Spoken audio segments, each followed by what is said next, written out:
இன்னைக்கு வீடியோவில் நம்ம கெமிக்கல் கைனடிக் சாப்டரில் இன்டகிரேட்டட் ரேட் ஈக்குவேஷன்ஸ் பற்றி தான் பார்க்க போகிறோம்.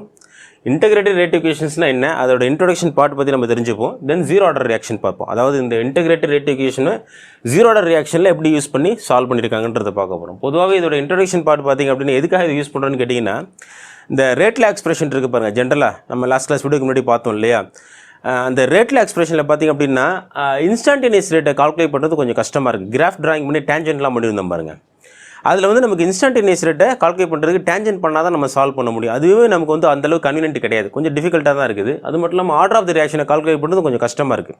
ஃபார் எக்ஸாம்பிள் இப்போ ஜீரோ ஆர்டர் ரியாக்ஷன் பார்த்திங்க அப்படின்னா rate of the reaction does not depend on concentration of the reactant அப்படின்னு சொல்லுவோம்.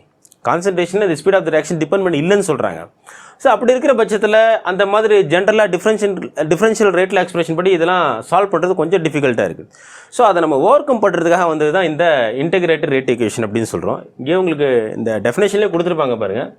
It is not always convenient to determine the instantaneous rate as it is measured by the determination of a slope tangent point t in concentration versus time plot அப்படின்னு சொல்லிட்டு. This makes difficult to determine the rate law and hence the order of the reaction.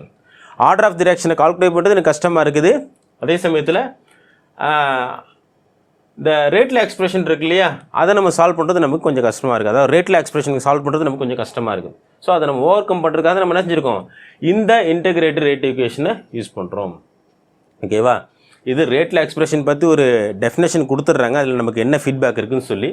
So அதை over come பண்ணுறதுக்காக தான் இந்த integrated rate ஈக்குவேஷன்ஸை use பண்ணுறோம் அப்படின்னு சொல்கிறாங்க.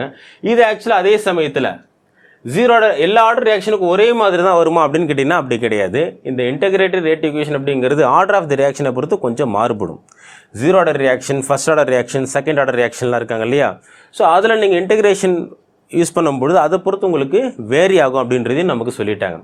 இப்போ நமக்கு இந்த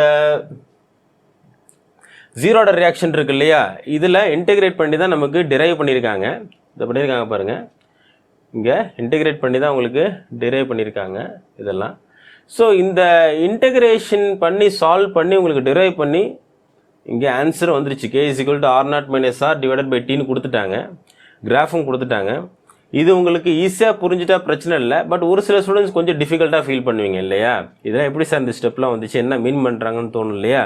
ஸோ அதை நம்ம சால்வ் பண்ணுறதுக்காக தனியாக ஒரு பேஜில் போய் நம்ம செய்ய போகிறோம். நம்ம இந்த இன்டகிரேட்டட் ஈக்குவேஷன் இருக்கு இல்லையா, ஜீரோ ஆர்டர் ரியாக்ஷனுக்கு அது எப்படி ஸ்டெப்பாக கொண்டு வந்திருக்காங்க, எப்படி சால்வ் பண்ணியிருக்காங்க, என்ன மீன் பண்ணுறாங்கன்றதை பார்க்க போகிறோம். ஓகேவா, இப்போ நம்ம பேஜ் உள்ள என்டர் ஆகிடுவோம். இன்டகிரேட்டட் ரேட் எக்ஸ்பிரஷன் ஃபார்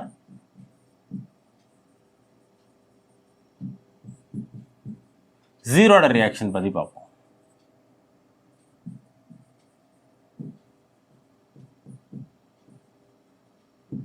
ஓகேவா, integrated rate expression for zero order reaction பற்றி பார்ப்போம். ஆக்சுவலாக உங்கள் டெக்ஸ்ட் புக்கில் உள்ளதான் இப்போ நம்ம சால்வ் பண்ண போகிறோம். பொதுவாக நம்ம டிஃப்ரென்ஷியல் ரேட்டில் எக்ஸ்பிரஷன் எப்படி எழுதுவோம், rate is equal to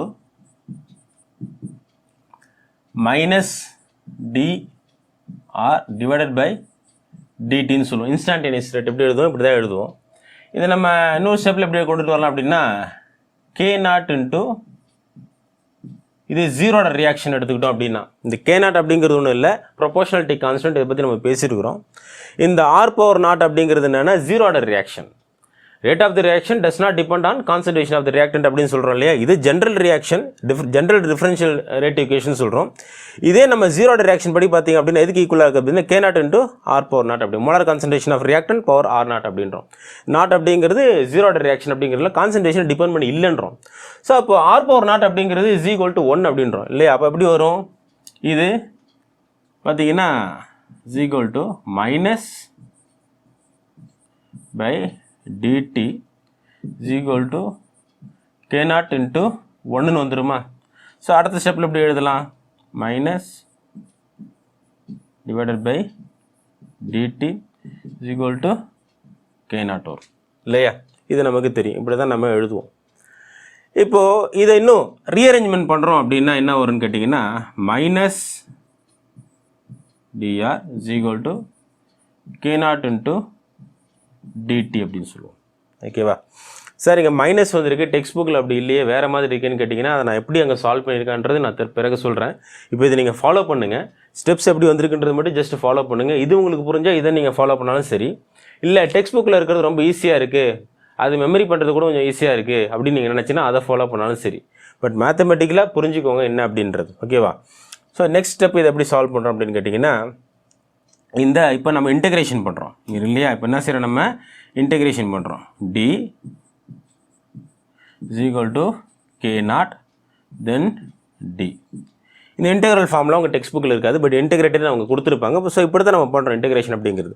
so இப்போ இது இன்டெகிரேஷன் மேத்தமெட்டிக்கலாக லெஃப்ட் அண்ட் ரைட் சைடில் இருக்கும்போது கான்ஸ்டன்ட் வேல்யூ இன்டெகிரேஷன் வெளில கொண்டு வந்துடும். அப்படி பார்த்தீங்கன்னா minus R is equal to k0 t plus ஐன்னு அப்படின்னு கொண்டு வந்துடும். ஓகேவா? ப்ளஸ் ஐன்னு கொண்டு வந்துடும். இந்த ஐ அப்படிங்கிறது என்ன அப்படின்னு கேட்டிங்கன்னா கான்ஸ்டன்ட் ஃபார் இன்டெகிரேஷன் அப்படின்னு சொல்கிறோம். இந்த ஐயை என்ன சொல்கிறோம்? Constant for integration. ஓகேவா? அதுதான் நம்ம ஐன்னு எடுத்துக்கிறோம். இந்த ரெண்டு ஐயை நம்ம ரிமூவ் பண்ணும்பொழுது கான்ஸ்டன்ட் வேல்யூவாக கொண்டுட்டு வந்துடும். இதை ஈக்குவேஷனை நீங்கள் ஜஸ்ட் 1ன்னு வச்சுக்கிட்டாலும் சரி. உங்கள் டெக்ஸ்ட் புக்கில் பார்த்தீங்கன்னா 4.5 கொடுத்துருப்பாங்க, பட் பிரச்சனை இல்லை, நமக்கு ஒரு ஐடென்டிஃபிகேஷன் வேணும் இல்லையா? ஸோ அதனால் இந்த ஈக்குவேஷன் நம்ம என்ன செய்கிறோம், 1ன்னு வச்சுப்போம். நெக்ஸ்ட் ஸ்டெப் என்ன செய்கிறோம் அப்படின்னா, இப்போது வேல்யூ ஆஃப் ஐயை நம்ம கால்குலேட் பண்ணோம் அப்படின்னா இனிஷியல் கான்சன்ட்ரேஷன் தான் நம்ம கால்குலேட் பண்ண முடியும். இந்த value of I can B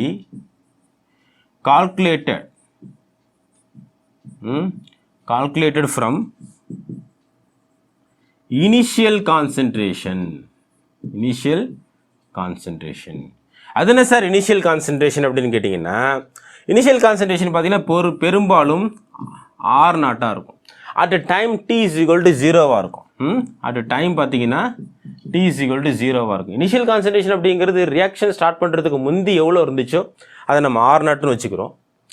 time என்ன 0 இருக்கணும், டைம் ஆரம்பிக்கல, அதனால் t0ன்னு வச்சுக்கிறோம். இந்த இடத்துல நம்ம இப்போ ஃபாலோ பண்ணுவோம். என்ன அப்படின்னா இந்த R0 அப்படியே கொண்டு நீங்கள் இம்ப்ளிமெண்ட் பண்ணுங்கள். என்ன அப்படின்னா, so minus R0 is equal to constant ஓகேனா t இன்ட்டு 0 ஓகேவா ப்ளஸ் ஐ அப்படியே கொண்டு வந்துடுங்க. ஏன்னா ஐயை தான் இப்போ நம்ம கால்குலேட் பண்ணுறோம். ஸோ k0 இன்ட்டு 0 தான். இப்போது என்ன செய்யலாம், R0 is equal to ஐன்னு எடுத்துக்கிறோம். இதே இன்னொரு விதத்தில் எப்படி எழுதலாம், I is equal to இப்படி சொல்லலாமா, I is equal to minus R0 அப்படிங்கிறது இப்படி எழுதலாம் சரி, இப்படி எழுதலாம் சரி, ரெண்டுமே உங்களுக்கு காமனாக தான் வரும். எடுத்துக்கிற விதம் தான். ஓகேவா? இப்போ என்ன செய்கிறோம் அப்படின்னா, இந்த ஐ வேல்யூ இருக்கு இல்லையா, இந்த ஐ வேல்யூ கொண்டு வந்து என்ன செய்கிறீங்க அப்படின்னா இங்கே கொண்டு வந்து சால்வ் பண்ணுறீங்க, யூஸ் பண்ணுறீங்க. இந்த ஐ இருக்கார் இல்லையா, இந்த ஐயில் கொண்டு வந்து என்ன செய்கிறீங்க, இதை யூஸ் பண்ணி சால்வ் பண்ணுறீங்க. எப்படி வரும்னு பார்ப்போமா. So minus R is equal to k0 t minus R, minus into plus மைனஸ்னு வந்துடும் இல்லையா, இங்கே ப்ளஸ்ன்னு இருக்காங்க, பட் ஐயோட வேல்யூ மைனஸ் R0ன்னு இருக்காங்க. ஸோ மைனஸ் இன்ட்டு ப்ளஸ் மைனஸ்ன்னு வந்துடும். ஸோ மைனஸ் R0 வந்துருச்சு. ஓகேவா? இப்போ நெக்ஸ்ட் ஸ்டெப் போவோம். இப்போது அடுத்து என்ன செய்யலாம் அப்படின்னா, இந்த மைனஸ் R0 இருக்கார் இல்லையா, அவர் லெஃப்ட்டில் கொண்டு வந்துடுங்க. அப்போ ப்ளஸ் ஆகிடும். ஓகேவா? R0 minus R is equal to k0 into டீன்னு இருக்கு. ஓகேவா? இதெல்லாம் கவனிங்க, அண்டர்ஸ்டாண்ட் பண்ண ட்ரை பண்ணுங்கள். டெக்ஸ்ட் புக்கையும் பாருங்கள், நான் அங்கேயும் நான் உங்களுக்கு வந்து நடத்துகிறேன். அது ஆக்சுவலாக டெக்ஸ்ட் புக்கில் என்ன சொல்லியிருக்காங்கன்றது உங்களுக்கு நான் சொல்லிடுறேன். ஓகேவா? இப்போது நெக்ஸ்ட் ஸ்டெப் எப்படி எழுதலாம் அப்படின்னா, இதையே k0 into t is equal to R0 minus ஆர்னு சொல்லலாமா, இப்படி சொல்லலாமா. இதை ஆக்சுவலாக உங்களுக்கு ஜீரோ ஆர்டர் ரியாக்ஷனுடைய ஈக்குவேஷன். இதையே டெக்ஸ்ட் புக்கில் எப்படி ஸ்ட்ரைட்டாக கொண்டு வந்திருப்பாங்கன்னா, k0 இஸ் ஈக்குவல் டு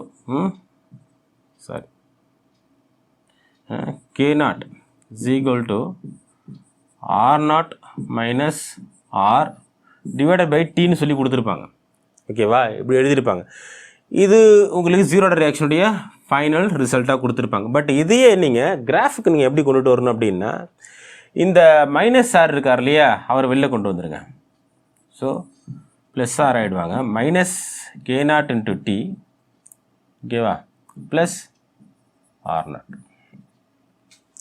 இதுக்கு தான் நம்ம கிராஃப் டிராயிங் பண்ணுறோம். ஓகேவா, இதுக்கு தான் நம்ம கிராஃப் டிராயிங் பண்ணுறோம். அந்த கிராஃப் எப்படி இருக்கும் அப்படின்னு கேட்டிங்கன்னா, அந்த கிராஃப் பார்த்தீங்கன்னா ஒரு டெக்ஸ்ட் புக்கில் கொடுத்துருப்பாங்க பாருங்கள். கான்சன்ட்ரேஷன் வெர்சஸ் டைமுன்னு இருக்கும். கான்சன்ட்ரேஷன் பார்த்தீங்கன்னா R இருக்கும், டைம் ஓகே. இதில் உங்களுக்கு இந்த மாதிரி ஒரு ஸ்லோப் கொடுத்துருப்பாங்க, இதை நம்ம Rன்னு கொடுத்துருப்போம்.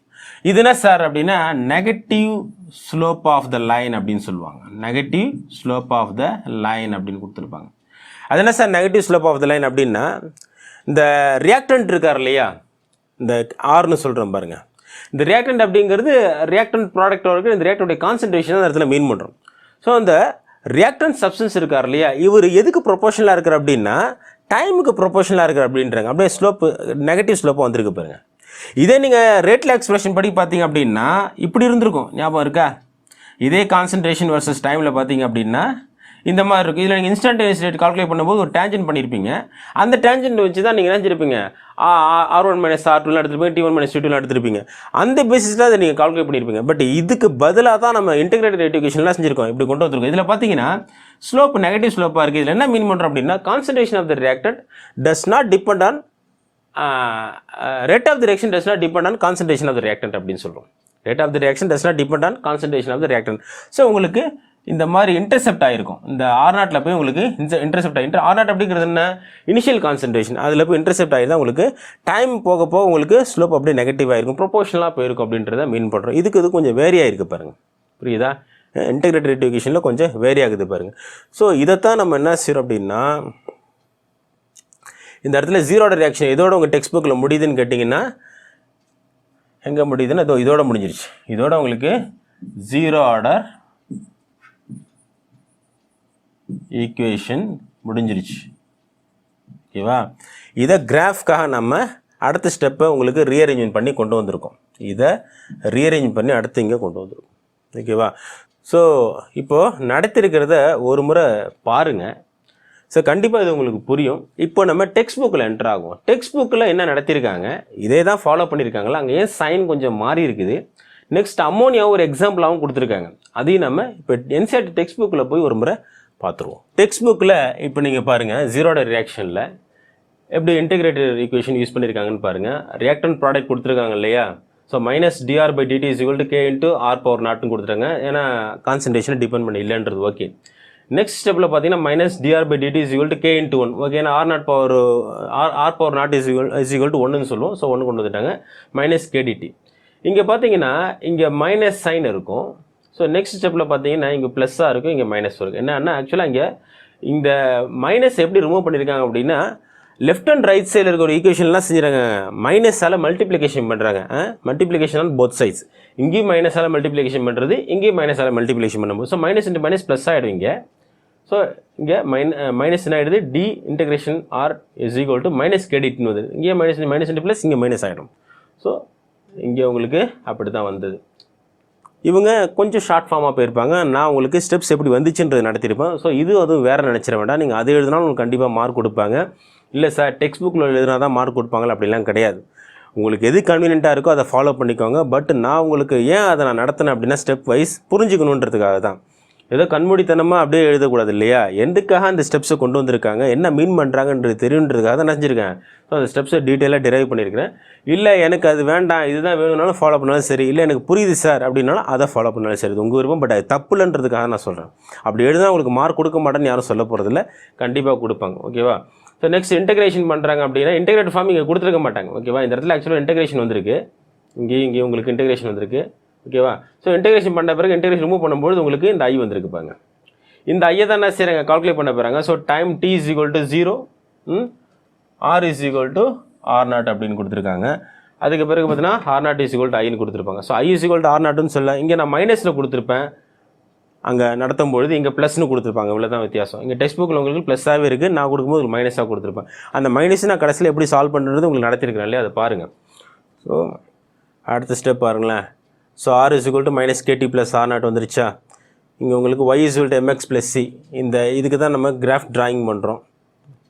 y = mx + c இருக்கு இல்லையா, இதுதான் டிராயிங் பண்ணியிருக்கோம். ஸோ அந்தபடி பார்த்தீங்கன்னா உங்களுக்கு கான்சன்ட்ரேஷன் வர்சஸ் டைமில் உங்களுக்கு ஸ்லோப் கிடச்சிச்சு. இதை நம்ம நெகட்டிவ் ஸ்லோப் அப்படின்னு சொல்கிறோம். எழுத முடியல. ஸோ நெகட்டிவ் ஸ்லோப் அப்படின்னு சொல்கிறோம்.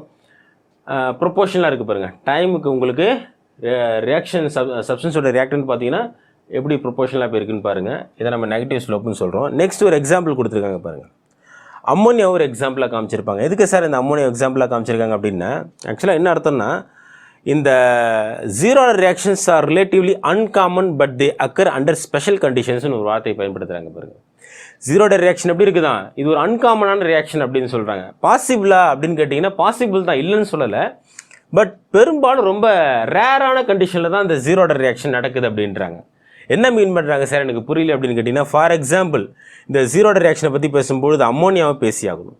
அம்மோனியா பார்த்தீங்கன்னா உங்களுக்கு பிளாட்டினம் கேட்டலிஸ்ட் இல்லை உங்களுக்கு N2 ஹைட்ரஜனாகவும் உங்களுக்கு டீகம்போஸ் ஆகிறாங்க. ஓகேவா, 1130 கெல்வினில் அம்மோனியா என்ன செய்கிறாங்க, டீகம்போஸ் ஆகிறாங்க பிளாட்டினம் கேட்டலிஸ்ட்டாக யூஸ் பண்ணும்பொழுது. ஸோ இந்த இடத்துல ஜீரோ ஆர்டர் ரியாக்ஷன் அப்படின்னு சொல்கிறோம். பிளாட்டினம் கேட்டலிஸ்ட் இருக்கும்பொழுது ஜீரோ ஆர்டர் ரியாக்ஷனாக எனக்கு புரியல அப்படின்னு கேட்டிங்கன்னா, அதாவது இது உங்களுக்கு புரியணுன்னா நான் ஏற்கனவே நடத்துகிறதா இப்போ உங்களுக்கு நான் திரும்பவும் சொல்கிறேன். திரும்பவும் அதையே நான் உங்களுக்கு ஒரு முறை எக்ஸாம்பிளாக காமிச்சிடுறேன். இந்த பிளாட்டினம் இருக்கார் இல்லையா, அம்மோனியாங்கிறது கேஸ் ஃபார்மில் இருக்குது. இந்த அம்மோனியா கேஸை நீங்கள் பிளாட்டினம் கேட்டலிஸ்ட் மேலே அப்ளை பண்ணும்பொழுது ஃபஸ்ட் லேயர் இருக்குது இல்லையா, பிளாட்டினம் பிளேட் வச்சுருக்காங்க, அதான் கேட்டலிஸ்ட்டாக யூஸ் பண்ணுறாங்க அப்படின்னா, ஒரு பிளேட் ஃபார்மில் இருக்கும்பொழுது அம்மோனியா கேஸ் என்ன செய்யும் அப்படின்னா அந்த பிளாட்டினம் பிளேட் மேலே போய் கவர் ஆகிடும். கவர் ஆனதுக்கப்புறம் ஃபார் எக்ஸாம்பிள் இப்போ நடத்த நம்ம புரியணுன்னா இப்படி ஒரு பிளேட் இருக்குன்னு வச்சுப்போம். இதில் போய் என்ன ஆகுது அப்படின்னா இந்த ammonia gas molecules NH3 molecules என்ன செஞ்சிடறாங்க, ஃபுல்லாக அப்படியே அது ஃப்ரண்ட் அண்ட் பேக் சைடு எல்லா இடத்துலையும் செஞ்சிடறாங்க, அம்மோனியா போய் கவர் ஆகிறாங்கன்னு வச்சுப்போம். ஃபுல்லாக அப்படியே 100% ஃபுல்லாக கவர் ஆகிறாங்கன்னு வச்சுப்போம். இப்போது இவர் தான் ரியாக்ஷனை ஸ்பீடப் பண்ணுறாரு. நெக்ஸ்ட் நீங்கள் என்ன செய்றீங்க, அப்படி கவர் ஆகிட்டு இருக்கும் பொழுது ஆக்சுவலாக இந்த கண்டிஷனில் இது ஃபஸ்ட் ஆர்டர் ரியாக்ஷன் அப்படின்னு சொல்லலாம். இந்த கண்டிஷனில் நம்ம என்ன சொல்கிறோம், இது ஒரு ஃபஸ்ட் ஆர்டர் ரியாக்ஷன் அப்படின்னு சொல்லலாம். எப்படி சார் அப்படின்னு கேட்டிங்கன்னா, கான்சன்ட்ரேஷன் ஆஃப் த ரியாக்டன்ட் நீங்கள் இந்த ஏரியா ஃபுல்லாக கவர் ஆகிற வரைக்கும் நீங்கள் இன்க்ரீஸ் பண்ண depend upon the concentration of reactant. Rate of the reaction depend upon the concentration of reactant. அம்மோனியாவுடைய ப்ரெஷர் அதில் இருக்கக்கூடிய கான்சன்ட்ரேஷனை பொறுத்து தான் ரேட் ஆஃப் தி ரியாக்ஷன் இருக்குதுன்றோம். ஏன்னா அம்மோனியா பிளேட் மேலே ஃபுல்லாக அம்மோனியா கவர் பண்ணல, அந்த ஏரியா ஃபுல்லாக அந்த பிளாட்டினம் பிளேட் ஃபுல்லாக என்ன செய்யுது, இந்த அம்மோனியா கேஸ் போய் கவர் பண்ணல. இப்போ கொஞ்சம் கொஞ்சமாக அம்மோனியா மாலிகூல்ஸ் இந்த பிளாட்டினம் மேலே இன்க்ரீஸ் ஆக rate of the reaction increase ஆகுது. அப்போது ஃபஸ்ட் ஆர்டர் ரியாக்ஷன் அந்த கண்டிஷனில். ஏன், கான்சன்ட்ரேஷன் ஆஃப் த ரியாக்டன்ட்டை டிபெண்ட் பண்ணியிருக்குன்னு சொல்கிறோம். எப்போ ஜீரோ ஆர்டராக மாறுது அப்படின்னா, எல்லா இடத்துலையும் ஃபுல்லாக உங்களுக்கு அம்மோனியா கேஸ் மாலிகூல்ஸ் ஃபுல்லாக கவர் பண்ணிட்டாங்க, ரியாக்ஷன் நடந்துகிட்டு இருக்கு. இந்த கண்டிஷனில் நீங்கள் இந்த NH3 இந்த அம்மோனியா கேஸோடைய ப்ரெஷரை இன்க்ரீஸ் பண்ணுறீங்க. ப்ரெஷர் என்ன செய்கிறீங்க, இன்க்ரீஸ் பண்ணுறீங்க. அப்படி ப்ரெஷரை இன்க்ரீஸ் பண்ணும்பொழுது rate of the reaction increase ஆகுமா அப்படின்னு கேட்டிங்கன்னா அந்த கண்டிஷனில் இன்க்ரீஸ் ஆகிறது இல்லை. ஏன்னா ஃபஸ்ட்டு கவரான இந்த அம்மோனியா மாலிகூல்ஸ் பிளாட்டினம் மேலே ஃபுல்லாக கோட் ஆகிடுச்சு, அதுவே இன்னொரு ரியாக்ஷன் நடந்துகிட்டு இருக்குது. அந்த கண்டிஷனில் ஃபர்தராக நீங்கள் அம்மோனியா ப்ரெஷர் இன்க்ரீஸ் பண்ணும்பொழுது அடுத்து வரக்கூடிய லேயர் இருக்காங்க இல்லையா, அடுத்தடுத்து உங்களுக்கு மாலிகூல்ஸ் வருவாங்க இல்லையா, அவர் மேலே வந்து ரியாக்ட் பண்ணுறதுக்கு வருவாங்க இல்லையா, அவங்க அந்த பிளாட்டினம் பிளேட்டை காண்டாக்ட் பண்ண முடியறதில்லை. ஏன்னா அதுக்கு முன்னாடியே ஒரு லேயர் ரியாக்ட் பண்ணிகிட்டு இருக்காங்க. அப்போது ப்ரெஷரை நீங்கள் இன்க்ரீஸ் பண்ணுறீங்க, எதுக்காக, கான்சன்ட்ரேஷன் இன்க்ரீஸ் பண்ணுறதுனால. ஏன்னா கேஸ்ன்றதுனால நீங்கள் ப்ரெஷரை தான் இன்க்ரீஸ் பண்ண முடியும். அதுதான் என்ன செய்யும், உங்களுக்கு மாலிகூல்ஸை க்ளோஸ்லி பேக்கடாக மாற்றும். ஏன்னா கான்சன்ட்ரேஷன் இன்க்ரீஸ் பண்ண ப்ரெஷர் இன்க்ரீஸ் ஆகும்போது கான்சன்ட்ரேஷன் இன்க்ரீஸ் ஆகுது. அப்போ நிறைய மாலிகூல்ஸ் பிளாட்டினம் பிளேட்டை டச் பண்ண வராங்க. பட் ஆல்ரெடி ஒரு லேயர் கோட்டாக இருக்கிறதுனால நீங்கள் கான்சன்ட்ரேஷன் இன்க்ரீஸ் பண்ணுறதுனால, ப்ரெஷர் இன்க்ரீஸ் பண்ணுறதுனால ரேட் ஆஃப் த ரியாக்ஷன் எந்த மாற்றமும் ஏற்படுறதில்லை. அப்போது ஜீரோ ஆர்டர் ரியாக்ஷனாக இருக்குது. புரிஞ்சுக்கணும் இந்த ஸ்டெப்ஸை. நீங்கள் கொஞ்சம் நுணுக்கமான விஷயம். எடுத்தோடனே அப்படியே ஜீரோ ஆர்டர் ரியாக்ஷன் சொல்கிறாங்களா, இல்லை. ஜீரோ ஆர்டர் ரியாக்ஷன் அப்படிங்கிறது கொஞ்சம் அன்காமன் தான். ஆக்சுவலாக சில கண்டிஷனில், ஒரு பர்டிகுலர் கண்டிஷனில் இது ஜீரோ ஆர்டர் ரியாக்ஷனாக இருக்குது தான். எப்படி அப்படின்னா, ஃபஸ்ட்டு இது ஃபஸ்ட் ஆர்டர் ரியாக்ஷனாக தான் இருக்குது. பிளாட்டினம் பிளேட் மேலே இந்த அம்மோனியா மாலிகூல்ஸ்லாம் கொஞ்சம் கொஞ்சமாக கோட்டாக rate of the reaction increase ஆகிட்டே போகுது. அப்போல்லாம் நீங்கள் ப்ரெஷர் இன்க்ரீஸ் பண்ணல, ஜஸ்ட் அம்மோனியா கேஸ் மாலிகூல்ஸ் மட்டும் என்ன செய்கிறாங்க, அந்த பிளாட்டினம் பிளேட் மேலே கோட்டாக rate of the reaction increase ஆகுது. அந்த கண்டிஷனில் ஃபஸ்ட் ஆர்டர் ரியாக்ஷன் தான் நம்ம சொல்கிறோம். பட் ஒரு பர்டிகுலர் டைமுக்கு பிறகு, பீரியடுக்கு பிறகு, எல்லா அம்மோனியாவும் பிளாட்டினம் பிளேட்டை கோட்டானதுக்கு பிறகு நீங்கள் ப்ரெஷர் இன்க்ரீஸ் பண்ணிங்க அப்படின்னா அந்த கண்டிஷனில் இது ஜீரோ ஆர்டர் ரியாக்ஷனாக தான் இருக்குது. இதை நீங்கள் ப்ராக்டிக்கலாக புரியும். இதெல்லாம் நம்ம புரிஞ்சுக்கணும் அப்படின்னா எக்ஸ்பெரிமெண்டல் டேட்டா அப்படின்றோம். இதை தான் ஓகேவா. இந்த எக்ஸ்பெரிமெண்டல் டேட்டா எப்படி நமக்கு கிடைக்குது அப்படின்னா, இன்டெகிரேட்டட் ரேட் ஈக்குவேஷன் யூஸ் பண்ணுறோம் இல்லையா, அந்த அடிப்படையில் தான் நமக்கு இதெல்லாம் புரிஞ்சிக்க முடியுது. அது ஜஸ்ட் டிரைவ் பண்ணியிருக்காங்க, மேத்தமெட்டிக்கலாக அவங்க எதுவும் உங்களுக்கு நமக்கு சொல்லலை. ஸோ அந்த இன்டிகிரேட்டட் ரேட் ஈக்குவேஷனை பேஸ் பண்ணி தான் நம்ம இந்த எக்ஸ்ப்ளனேஷனே கிடைக்குது அப்படின்றாங்க. ஓகேவா? ஏன்னா இது ஃபஸ்ட் ஆர்டர் ரியாக்ஷனாக தான் இருந்திருக்கு. ப்ரெஷர் இன்க்ரீஸ் பண்ணும்போது, ஹை ப்ரெஷர் இன்க்ரீஸ் பண்ணும்போது என்ன ஆகுது, உங்களுக்கு ஜீரோ ஆர்டர் ரியாக்ஷனாக மாறுதுன்றதை நம்ம புரிஞ்சுக்கிறதுக்காக தான் இந்த எக்ஸ்ப்ளனேஷன் நமக்கு கொடுத்துருக்காங்க. ஓகேவா? ஸோ இதை கொடுத்து நல்லா படிச்சுனாவே உங்களுக்கு புரியும். So as further change in reaction conditions as unable to alter the amount of ammonia on the surface of the catalyst, making rate of the reaction independent of its concentration. நீங்கள் ஃபர்தராக அம்மோனியோட concentration நீங்கள் surface மேலே increase பண்ணுறதுனால அது பெரும்பாலும் rate increase பண்ணுறதுல அது இண்டிபெண்ட்டாக இருக்குது. Thermal decomposition of HI on gold surface is another example was zero order reaction. நம்ம லாஸ்ட் கிளாஸ் வீடியோவில் பார்த்தோம். ஹைட்ரஜன் கோல்டு சர்ஃபேஸில் கூட கோல்டுங்கிறது உங்களுக்கு பிளாட்டினம் கேட்டலிசைஸ் பண்ணுறாங்க ஹைட்ரஜன் ஹைட்ரேட்டில். அங்கே கூட பார்த்தீங்கன்னா எப்படி உங்களுக்கு ஜீரோ ஆர்டர் ரியாக்ஷனாக தான் இருக்குது. அதுலேயும் பார்த்தீங்கன்னா ஃபஸ்ட் ஆர்டர் ரியாக்ஷன் மாதிரி தான் இருப்பாங்க. ப்ரெஷர் இன்க்ரீஸ் பண்ணும்பொழுது உங்களுக்கு ஜீரோ ஆர்டர் ரியாக்ஷனாக ஃபாலோ ஆவாங்க. ஓகேவா? அடுத்த வீடியோவில் நம்ம ஃபஸ்ட் ஆர்டர் ரியாக்ஷனில் எப்படி நம்ம இன்டெகிரேட்டட் ரேட் ஈக்குவேஷன் யூஸ் பண்ணி சால்வ் பண்ணுறது அப்படிங்கிறத அடுத்து பார்க்கலாம். நன்றி.